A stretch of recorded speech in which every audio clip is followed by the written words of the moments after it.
The hotel housekeeper was just about to pick up a metal shard from the floor. The moment she touched the shard, she suddenly dropped straight through the floor and crashed hard into the restaurant downstairs. The waitstaff around her were stunned by what they had just witnessed. Looking up at the perfectly intact chandelier on the ceiling, it was as if this woman who fell to her death had appeared out of thin air.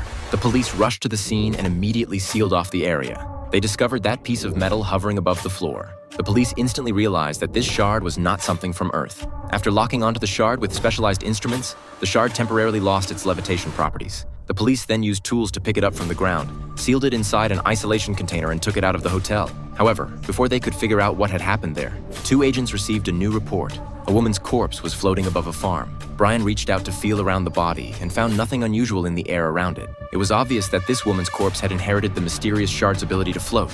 At first, Brian guessed that the woman had been blown there by the wind, but Finola noticed something off, because today's wind was blowing in the opposite direction. Only then did Brian realize the body was caught on a wire fence. To get to the bottom of the mystery of this corpse, Brian unhooked the sweater that was snagged on the fence. The body immediately seemed to be drawn by something and drifted off in another direction. Seeing this, everyone hurried to follow in the direction the corpse was floating. When the body finally drifted over an open field, they were stunned to find 3 more corpses floating in midair.